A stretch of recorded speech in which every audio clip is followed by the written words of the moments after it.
الحمد لله الحمد لله كفى وسلام على عباده الذين اصطفى أما بعد. عن عائشة رضي الله تعالى عنها عن النبي صلى الله تعالى عليه وسلم قال: أتدرين ما هذه الليلة؟ يعني ليلة النصف من شعبان. قالت: ما فيها يا رسول الله؟ فقال: فيها يكتب كل مولود من بني آدم في هذه السنة، وفيها أن يكتب كل هالك من بني آدم في هذه السنة، وفيها ترفع أعمالهم، وفيها تنزل أرزاقهم. فقالت: يا رسول الله، ما من أحد يدخل الجنة إلا برحمة الله تعالى. فقال: ما من أحد يدخل الجنة إلا برحمة الله تعالى ثلاثا. قلت: ولا أنت يا رسول الله؟ فوضع يده على هامته فقال: ولا أنا إلا أن يتغمدني الله منه برحمته يقولها 3 مرات. رواه البيهقي في دعوة الكبير. وعن أبي موسى الأشعري رضي الله تعالى عنه عن رسول الله صلى الله تعالى عليه وسلم قال: إن الله تعالى ليطلع في هذه ليلة النصف من شعبان فيغفر لجميع خلقه إلا لمشرك أو مشاح. رواه ابن ماجه. ورواه أحمد عن عبد الله بن عمرو بن عاص وفي روايته إلا 2 مشاح وقاتل نفس. وعن علي رضي الله تعالى عنه قال: قال رسول الله صلى الله تعالى عليه وسلم: إذا كانت ليلة النصف من شعبان فقوموا ليلها وصوموا يومها، فإن الله تعالى ينزل فيها لغروب الشمس إلى السماء الدنيا فيقول: ألا من مستغفر فأغفر له، ألا من مسترزق فأرزقه، ألا مبتلى فعافيه، ألا كذا حتى يطلع الفجر. رواه ابن ماجه. أو كما قال عليه الصلاة والسلام: اللهم صل على سيدنا محمد وعلى آل سيدنا محمد بارك وسلم. اللهم صل على سيدنا محمد وعلى آل سيدنا محمد بارك وسلم. اللهم صل على سيدنا محمد وعلى آل سيدنا محمد بارك وسلم. تو اگر نواز دے تو تیرا کرم ہے، ورنہ تیری رحمتوں کا بدلہ میری بندگی نہیں. تیرے کرم کا سزاوار تو نہیں حسرت، اب آگے تیری خوشی ہے جو سرفراز کرے. معزز سامعین کرام ملت اسلامیہ کے عزیز نوجوان و بزرگان ملت، 15 شعبان المعظم کی رات بڑی فضائل برکتوں والی رات ہے. اسلاف امت نے اس کی فضیلت کو کہا ہے، اس کے قائل چلے آئے ہیں،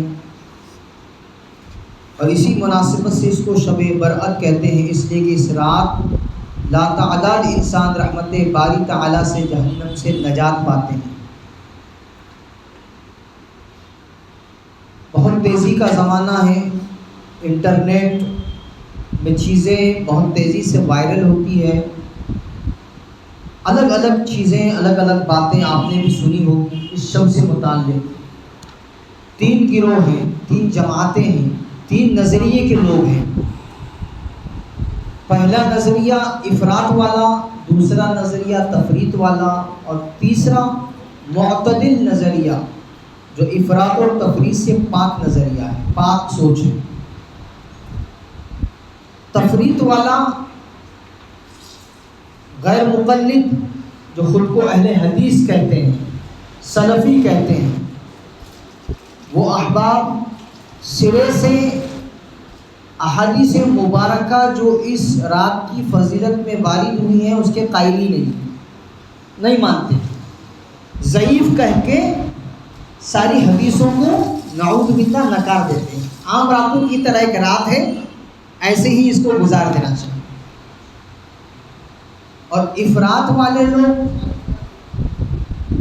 بہت زیادہ اس رات کو فضیلت دے دی، اتنا زیادہ اہمیت دے دیا، اتنا زیادہ اہمیت دے دیا کہ اصل جو روح تھی، اصل جو مقصد تھا 15 شعبان المعظم کی رات کا، اس مقصد سے بھٹک گئے، ہٹ گئے، بدعات، خرافات، رسم و رواج کے شکار ہو گئے۔ اور ان دونوں کے بیچ کا ایک طریقہ، ایک نظریہ، ایک سوچ، ایک فکر ہے کہ جو اہل سنت والجماعت کی فکر ہے۔ بہت سارے صحابہ اکرام اس رات کی فضیلت کے قائل ہیں، اسلاف امت قائل ہیں، اور اللہ کے نبی صلی اللہ تعالیٰ علیہ وسلم کے مبارک دور سے آج تک، ہمارے اپنے اس دور تک برابر تواتر کے ساتھ اس رات کی فضیلت پر عمل کرنے والے اسلاف چلے آ رہے ہیں، جنہوں نے اس رات کی فضیلت بتائی ہے اور اس پر فضائل کے ساتھ عبادت میں مشغول ہوئے ہیں۔ تو ہم سب سے پہلے روایات دیکھتے ہیں کہ کیا ہے اللہ کے نبی صلی اللہ تعالیٰ علیہ وسلم کے ارشادات مبارکہ۔ سب سے پہلی حدیث حضرت عائشہ رضی اللہ تعالیٰ عنہ راویہ ہیں، روایت فرماتی ہیں کہ ایک رات آپ صلی اللہ تعالیٰ علیہ وسلم نے ارشاد فرمایا، اے عائشہ کیا تمہیں معلوم ہے یہ کون سی رات ہے؟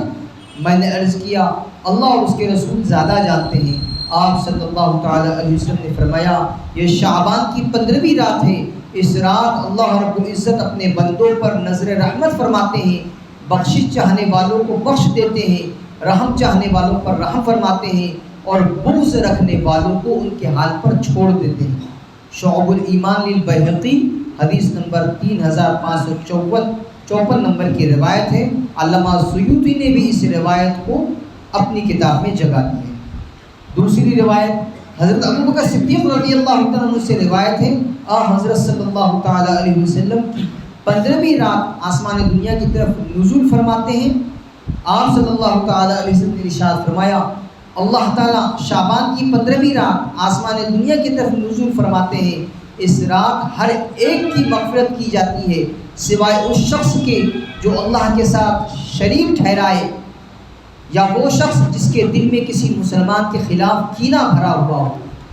شعب الایمان للبیہقی حدیث نمبر 3546 نمبر کی روایت ہے، اور مجموع الزوائد میں بھی یہ روایت درج ہے۔ تیسری روایت حضرت عائشہ رضی اللہ تعالیٰ عنہ حضرت صلی اللہ تعالیٰ علیہ وسلم کے ارشاد نقل فرماتی ہیں۔ آپ صلی اللہ تعالیٰ علیہ وسلم نے فرمایا عائشہ تمہیں معلوم ہے اس رات یعنی شعبان کی 15ویں رات میں کیا ہوتا ہے؟ حضرت عائشہ رضی اللہ تعالیٰ عنہ نے عرض کیا یا رسول اللہ اس رات میں کیا ہوتا ہے؟ تو آپ صلی اللہ تعالیٰ علیہ وسلم نے فرمایا اس سال جتنے انسان پیدا ہوتے ہیں وہ اس رات میں لکھ دیے جاتے ہیں، جتنے لوگ اس سال مرنے والے ہوتے ہیں وہ بھی اس رات میں لکھ دیے جاتے ہیں۔ اس رات بنی آدم کی اعمال اٹھائے جاتے ہیں اور اسی رات میں لوگوں کی مقرر کردہ روزی اترتی ہے۔ مشکات المصابیح میں یہ روایت درج ہے۔ روزی کا لکھا جانا، موت و حیات کا لکھا جانا، کتنے لوگ پیدا ہونے والے ہیں، کتنے لوگ دنیا سے اٹھائے جانے والے ہیں، یہ تو پہلے سے طے ہیں۔ پھر اس رات میں لکھنے کا کیا مطلب؟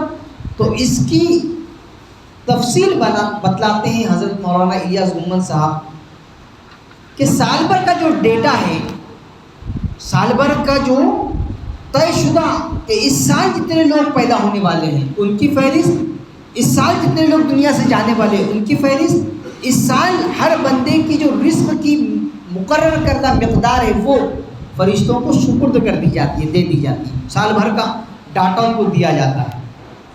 چوتھی حدیث حضرت صلی اللہ تعالیٰ علیہ وسلم کے ارشاد حضرت جبرائیل میرے پاس تشریف لائے اور فرمایا یہ شعبان کی 15ویں رات ہے، اس رات میں اللہ تعالیٰ قبیلے کلب کی بکریوں کے برابر لوگوں کو جہنم سے آزاد فرماتا ہے، لیکن اس رات مشرک، کینہ رکھنے والے، قطع رحمی کرنے والے، ازار ٹخنوں سے نیچے رکھنے والے، ماں باپ کی نافرمانی کرنے والے، شراب کے عادی کی طرف نظر رحمت نہیں فرماتے۔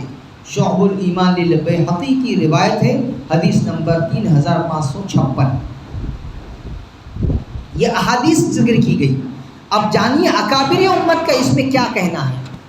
اللہ کے نبی صلی اللہ تعالیٰ علیہ وسلم کے مبارک زمانے سے لے کے آج تک جتنے ہمارے اکابرین اللہ والے گزرے ہیں، اوپر کے لوگ اور پائے کے لوگ کہ جن کی باتوں کو اگنور نہیں کیا جا سکتا، نظر انداز نہیں کیا جا سکتا، ایسے علم کے پہاڑ لوگ کیا فرماتے ہیں؟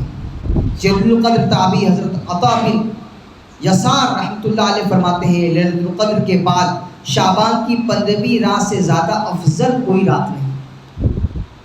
علامہ ابن رجب حنبلی رحمۃ اللہ علیہ فرماتے ہیں اہل شام کے تابعین حضرات مثلاً امام خالد بن معدان، امام مکحول، امام لقمان بن عامر وغیرہ شعبان کی 15ویں رات کی تعظیم کرتے تھے، اس رات خوب محنت سے عبادت کرتے تھے۔ امام محمد بن ادریس الشافعی، جن کو امام شافعی کہتے ہیں، فرماتے ہیں یہ بات مجھ تک پہنچی ہے کہ 5 راتوں میں دعا بہت زیادہ قبول ہوتی ہے، جمعہ کی رات، عید الاضحیٰ کی رات، عید الفطر کی رات، رجب کی پہلی رات، نصف شعبان کی رات۔ میں نے ان راتوں کے متعلق جو بیان کیا اسے مستحب سمجھتا ہوں، فرض نہیں کہتا، فرض نہیں سمجھتا۔ علامہ زین الدین بن ابراہیم مصری حنفی فرماتے ہیں رمضان کی آخری 10 راتوں میں، عیدین کی راتوں میں، ذی الحجہ کی 10 راتوں میں، شعبان کی 15ویں رات میں شب بیداری کرنا مستحبات میں سے ہے، جیسا کہ احادیث میں آیا ہے۔ علامہ منذری رحمۃ اللہ علیہ ترغیب و تحریر میں مفصلاً اس کو تحریر فرماتے ہیں۔ خاتم المحدثین علامہ مولانا محمد انور شاہ کشمیری علیہ رحمہ فرماتے ہیں لیلۃ البرأت ہے، اور اس لیلۃ البرأت کی فضیلت کے بارے میں روایات صحیح ہے۔ حکیم الامت مجدد ملت حضرت مولانا محمد اشرف علی تھانوی علیہ رحمہ لیلۃ البرأت کے بارے میں فرماتے ہیں کہ 15ویں شعبان کی رات بابرکت رات ہے، اس مہینے کی بابرکت اور بزرگ ترین رات ہے۔ بہشتی زیور میں آپ نے اس بات کو فرمایا ہے۔ یہ اکابرین امت کی باتیں ہیں۔ اب یہ ہے رات کی فضیلت۔ اگلا جو دن آ رہا ہے 15 شعبان المعظم کا دن، یعنی آئندہ کل کا دن، اس میں روزہ رکھنا مستحب ہے۔ ابن ماجہ کی روایت ہے، حضرت علی رضی اللہ تعالیٰ راوی ہیں، روایت فرماتے ہیں کہ اللہ تبارک و تعالیٰ 15 شعبان کی رات پہلے آسمان پر نزول فرماتے ہیں، آسمان دنیا پر نزول فرماتے ہیں اور فرماتے ہیں ہے کوئی مصیبت زدہ کہ مجھ سے اپنی مصیبت کا ذکر کرے، میں اس کی مصیبت کو دور کر دوں، ہے کوئی مغفرت چاہنے والا مجھ سے مغفرت کو طلب کرے، میں اس کی مغفرت کر دوں۔ یہ اعلان ہوتا رہتا ہے یہاں تک کہ صبح صادق ہوتی ہے۔ جب اس رات کو پاؤ تو اس کی عبادت کرو، اس کے دوسرے دن یعنی 15 شعبان کا روزہ رکھو۔ ابن ماجہ کی روایت ہے۔ پورے ذخیرے احادیث میں یہ ایک روایت ہے کہ جس میں روزے کی فضیلت کا ذکر ہے، اسی لیے محدثین فرماتے ہیں کہ اس دن یعنی 15 شعبان کا خالص ایک دن کا روزہ نہ فرض ہے، نہ واجب ہے، نہ سنت، مستحب ہے۔ کوئی رکھے گا تو ثواب ملے گا، نہیں رکھے گا تو اس پر کوئی وبال، کوئی گناہ نہیں ہوگا۔ ایسے ہی رکھنے والا فضیلت پائے گا، نہ رکھنے والے پر کوئی ملامت نہ کی جائے، کوئی اس کو تان و تشنی کا شکار نہ بنایا جائے۔ اب یہ جو موقف، نظریہ اور سوچ ہے، اس کے علاوہ چیزوں کو اختیار کرنا بدعت، خرافات، رسم و رواج کے لائق کی چیزیں ہیں۔ چند باتیں، چند چیزیں ذکر کی جا رہی ہیں جو بدعت ہیں۔ مساجد میں شب بیداری کے لیے عوام کا اجتماع کرنا، اشتہارات، اعلانات کے ذریعے، کہ واٹس ایپ جیسے آج کل ہمارے یہاں پر ہے، واٹس ایپ کے ذریعے پھیلایا جا رہا ہے فلاں مسجد میں علامہ مولانا فلاں مولانا آنے والے ہیں اور ان کا بیان ہونے والا ہے، اور پھر دعا ہونے والی ہے، پھر یہ ہونے والا ہے، پھر وہ ہونے والا ہے۔ اس کا اشتہار کرنا، پبلسٹی کرنا، اور اس لیے لوگوں کو جمع کرنا اس عنوان پر۔ شب برات یعنی خاص قسم کی نمازیں پڑھنا، بہت سارے لوگوں میں یہ چیز رائج ہے کہ وہ خاص اس رات میں مخصوص نمازوں کا ذکر کرتے ہیں۔ اتنی رکعت ہے، اس میں یہ سورہ ہے، اس کو اتنی مرتبہ پڑھنا ہے، ایسی نماز پڑھنی ہے۔ فرمایا یہ احادیث سے ثابت نہیں ہے، بدعت ہے، یہ من گھڑت باتیں ہیں، من گھڑت چیزیں ہیں۔ درس ترمذی میں یہ بات لکھی ہوئی ہے۔ شب برات میں حلوے کا پابندی سے پکانا، کوئی بھی میٹھی چیز کو پابندی سے پکانا، یہ بدعت ہے۔ ہر وہ چیز جو شریعت میں نہیں ہے اس کو ضروری سمجھ کے کرنا بدعت ہے۔ شب برات میں فوت شدہ لوگوں کی ارواح کا اپنے گھروں میں واپسی کا عقیدہ رکھنا، زندے مردے کی عید کا نظریہ اور عقیدہ رکھنا کہ آج کی رات جو دنیا سے گئے ہوئے لوگ ہیں وہ واپس آتے ہیں، اسی لیے ان کی من پسند ڈشز بنائی جاتی ہیں، من پسند کھانے بنائے جاتے ہیں۔ فرمایا یہ بدعت ہے، ایسا کچھ نہیں ہوتا۔ جو دنیا سے چلا گیا وہ واپس آ ہی نہیں سکتا، وہ تو برزخ میں پہنچ چکا ہے۔ حشر اور دنیا کے بیچ ایک دنیا ہے جس کو برزخ کہا جاتا ہے، اس میں یہ ارواح ہوتی ہے، وہ آ ہی نہیں سکتی۔ چراغاں کرنا، جماعتوں ٹولیوں کی شکل میں جمع ہونا، جیسے بیان ختم ہونے کے بعد لوگ گپ شپ کرتے رہتے ہیں ٹولی بنا کے، اور کئی لوگ جمع ہیں اور دنیا بھر کی خرافاتی باتیں رات بھر چلتی رہتی ہے، کیونکہ یہ جاگنے کی رات ہے۔ اس کو نام کیا دے دیا؟ جاگنے کی رات۔ یہ شیطان کے حربے ہیں، عبادت سے غافل رکھنے کے لیے، اللہ کو راضی کرنے والے اعمال سے غافل رکھنے کے لیے یہ شیطان کے حربے ہیں کہ کرنے لگاتا ہے۔ گپ شپ کرو اور وقت گزارو، رات گزارنی ہے، یہ جاگنے کی رات ہے۔ جاگرن گولڈن جیسے ہوتا ہے نا الگ الگ مذاہب میں کہ رات بھر جاگنا ہے، ایسے ہی جاگنے پر مجبور کیا جاتا ہے، جگایا جاتا ہے، یہ نہ ہو۔ آتش بازی بہت سارے شہروں میں ہوتی ہے، وہ بھی بدعت ہے۔ معافی نامہ چلتا ہے، الحمدللہ اس سال نہیں دیکھنے کو آیا، اس سال کسی نے کسی کو کوئی معافی نامہ نہیں بھیجا، ورنہ بہت تیزی سے چلتا تھا کہ جیسے ہی رات آ گئی فوراً ایک دوسرے کو میسج کیا جا رہا ہے، کچھ غلطی ہوئی ہے تو سال بھر معافی نہیں مانگے گا، دن میں بغض رکھے گا، لیکن ایک میسج اس تک پہنچا اس نے دوسرے تک پہنچا دی۔ یہ جو چیزیں ہوتی ہیں یہ سب بدعات ہیں، خرافات کی لائن کی چیزیں ہیں۔ اللہ کے نبی صلی اللہ تعالیٰ علیہ وسلم سے بذات خود اپنی ذات کے اعتبار سے قبرستان جانا ثابت ہے۔ آپ تنہا گئے تھے، اکیلے گئے تھے، خاموشی میں، کسی کو پتہ نہیں، کوئی چرچا نہیں، کوئی اعلان نہیں، کوئی دوستوں احباب کو لے کے جانے کا کوئی طریقہ نہیں، اکیلے گئے۔ ایسے ہی پوری رات میں کبھی آپ کو ایسے لگے تو ایک آدھ مرتبہ فقہا فرماتے ہیں پوری زندگی میں اس سنت پر عمل کرنے کے لیے، اس بات پر عمل کرنے کے لیے ایک آدھ مرتبہ بھی کوئی چلا گیا قبرستان کو، وہ اس کی سنت ادا ہو جائے گی۔ ہر سال پابندی سے جانے کو لازم سمجھنا اور جا کر قبرستان کو باغیچہ بنا دینا، پھولوں کا ڈھیر وہاں پر ہے، اگربتی کا ڈھیر وہاں پر ہے، اصل قبر معلوم نہیں پڑتی کہاں پر ہے۔ اتنا زیادہ الگ الگ شہروں میں، ہمارے یہاں تو الحمدللہ کم ہوتا ہے، بہت سارے شہروں میں باغیچہ بن جاتا ہے قبرستان۔ اس کو لازم سمجھنا، یہ ساری بدعات کی لائن کی چیزیں ہیں، اس سے بچنے کی ضرورت ہے، اپنے آپ کو بچائیں۔ مخصوص کوئی عبادت نہیں ہے، جو آپ عبادت کرنا چاہیں آپ کر سکتے ہیں، اور انفرادی عبادات پر زیادہ فوکس ہونا چاہیے۔ فضیلت ہے، جاگنا عبادت ہے، میری ذات سے میں جاگوں گا، میں عبادت کروں گا جتنی اللہ نے مجھے توفیق دی۔ پوری رات جاگنا کوئی ضروری نہیں ہے، گپ شپ میں اپنے آپ کو رات کو گوا دینا کوئی یہ عقل مندی کی بات نہیں ہے۔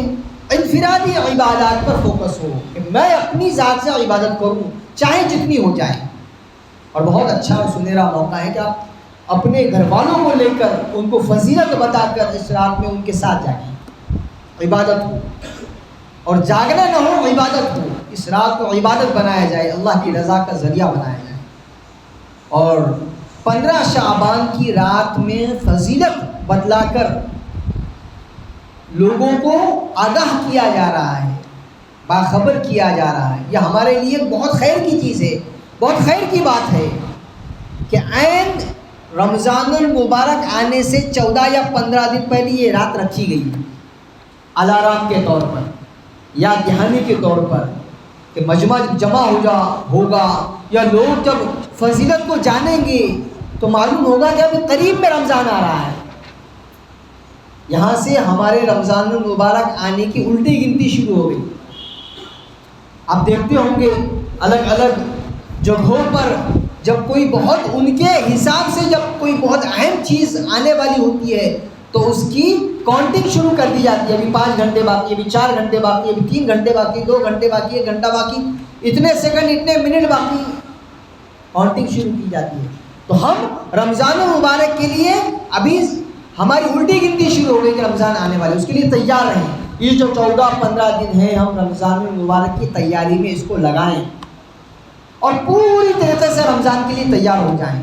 کوئی کام، کوئی ایسی چیز ہماری رمضان کے لیے باقی نہ رہے کہ جس کی وجہ سے رمضان المبارک میں عبادتوں میں حرج ہو، اللہ کی رضا والے کاموں کے انجام دینے میں حرج ہو. ہم اپنے آپ کو تیار کر لیں، سارے چیزوں سے فارغ کریں. ان 14 دنوں میں جتنے بھی چیزیں ہوتی ہیں، رنگ اور روغن کی لائن کی چیزیں، کپڑے کی خریداری کی لائن کی چیزیں، ہر وہ بات، ہر وہ چیز، ہر وہ عمل کہ جس کی اندر مشغول ہونے کی وجہ سے رمضان المبارک کی عبادتوں میں فرق پڑ سکتا ہے، ہم ان تمام چیزوں سے ان دنوں میں فارغ ہو جائیں تاکہ رمضان میں چاق و چوبند ہو کر، مستعد ہو کر، پوری طریقے سے تیار ہو کر ہم رمضان المبارک میں اللہ کی عبادت کر سکیں.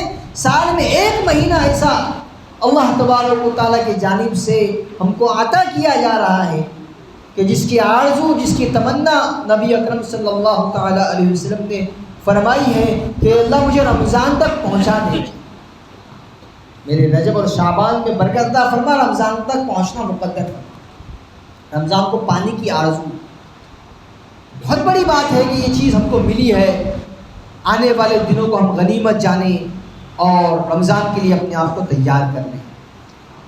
اور اس رات میں فضیلت والی رات ہے، عبادت والی رات ہے، اس کو گنوائیں نہ، لا یعنی چیزوں میں اپنے آپ کو گرفتار کر کے اس رات کو غارت جانے نہ دیں، بیکار جانے نہ دیں. عبادت میں اپنے آپ کو مشغول رکھیں. ہر لائن کی عبادت آپ کر سکتے ہیں، جو بھی آپ آسانی کے ساتھ عبادت کرنا چاہیں وہ کر سکتے ہیں. نماز پڑھ سکتے ہیں، قرآن کی تلاوت کر سکتے ہیں، تسبیح کر سکتے ہیں، ذکر و اذکار کر سکتے ہیں، چاہے جو عبادت آپ کرنا چاہیں کر سکتے ہیں. کوئی ٹائم کی پابندی نہیں، کوئی وقت کی پابندی نہیں، اور نہ کوئی مخصوص عبادت کی پابندی ہے. جتنا ہو سکے عبادت کریں. جہاں ایسے لگے کہ میں تھک چکا ہوں، عبادت نہیں کر سکتا ہوں، یا یہ میری رات ضائع ہو رہی ہے لا یعنی میں گرفتار ہونے کی وجہ سے، تو اپنے آپ کو روک لیں اور سو جائیں. فجر کی نماز جماعت سے پڑھیں. حدیث مبارکہ میں ہے جس کی عشاء اور فجر جماعت سے ہوتی ہے، اللہ تبارک و تعالیٰ اس کو درمیانی رات کی عبادت کا ثواب دیتے ہیں. تو ہماری نماز ضائع نہ ہو، فجر ضائع نہ ہو.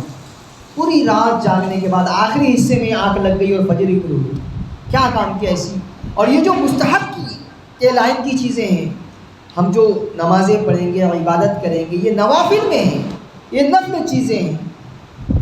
اور نفل میں مشغول ایسا ہو کہ جس میں فرض ضائع ہو رہا ہو تو یہ کوئی عقل مندی کی بات نہیں. فرض ضائع نہیں ہونا چاہیے. تو ہماری جو فجر کی نماز ہے جماعت کے ساتھ ہم پڑھ پائیں، اتنی دیر اپنے آپ کو جگا کے رکھنا ہے، پھر سو جانا ہے. اور فجر جو حضرات سحری کرنا چاہتے ہیں وہ پہلے اٹھ جائیں، سحر سے فارغ ہو جائیں. جیسے ہمارے یہاں کل کے دن 5:43 پر سحری ختم ہو رہی ہے، تو اس کے پہلے اپنے آپ کو سحری سے فارغ کر لیں. مستحب ہے، اگر دل چاہتا ہے تو روزہ رکھیں، نہیں چاہتا ہے تو کوئی بات نہیں. فجر لیکن جماعت سے ہماری ہو، اس کا ہم اپنے آپ کو پابند بنائیں. اور باقی جتنی بھی خرافات کی، بدعات کی، رسم و رواج کی لائن کی چیزیں ہیں اس سے اپنے آپ کو بچانے کی کوشش ہو، فکریں ہوں، اور لایانی سے اپنے آپ کو بچائیں. اور ہر اس عمل، ہر اس چیز سے جس سے شیطان ہمیں اس عبادت کی فضیلت کو پانے سے مانع بن رہا ہے یا مشغول کر کے روکنا چاہتا ہے، ہم اس سے اپنے آپ کو چوکن نہ رکھیں کہ کوئی مجھ سے ایسی حرکت نہ ہو، کوئی ایسا عمل نہ ہو کہ جس کی وجہ سے اس رات کی فضیلت کو پانے سے میں محروم رہ جاؤں. اور خصوصاً ہمارے نوجوان اس بات کو دھیان میں رکھیں کہ یہ رات تفریح کی نہیں ہے، سیر و تفریح کی نہیں ہے، اور اپنی گاڑیوں کو بہت زیادہ تیز رفتار میں چلانے اور بہت دور دراز نکل جانے کے لیے رات نہیں دی گئی ہے. بہت سارے نوجوانوں کا یہ معمول ہوتا ہے کہ اس رات کو وہ سنہرا موقع سمجھتے ہیں کہ چلو دوستوں کے ساتھ دور گھومنے جاتے ہیں، اور وہ بہت تیز گاڑی چلاتے ہیں. بہت ساری جگہوں سے حادثات کی خبریں آتی ہیں کہ وہ حادثات کا شکار ہو جاتے ہیں. تو ہر اس کام سے اپنے آپ کو بچانا ہے کہ جس سے خود ہمارا بھی نقصان ہو، دین کا بھی نقصان ہو، اور اس فضیلت کو کی اس خیر کو، اس فضیلت کو پانے سے محروم رہ جائیں. اللہ تبارک و تعالیٰ مجھے آپ کو، ساری امت اسلامیہ کو، ہمیں اپنی ساری زندگی حق جل مجدہ کی اطاعت کے ساتھ، فرما برداری کے ساتھ، اللہ کے حکموں پر جیسا وہ ہے اس پر عمل کی توفیق عطا فرمائے. لا یعنی سے، منہیات سے، رسم و رواج سے، بدعات سے گرفتار ہونے سے اللہ تبارک و تعالیٰ میری آپ کی ساری امت اسلامی کی حفاظت فرمائے۔ وآخر دعوانا الحمدللہ رب العالمین والصلاة والسلام علی سید الانبیاء والمرسلین صلی اللہ تعالی علیہ وسلم۔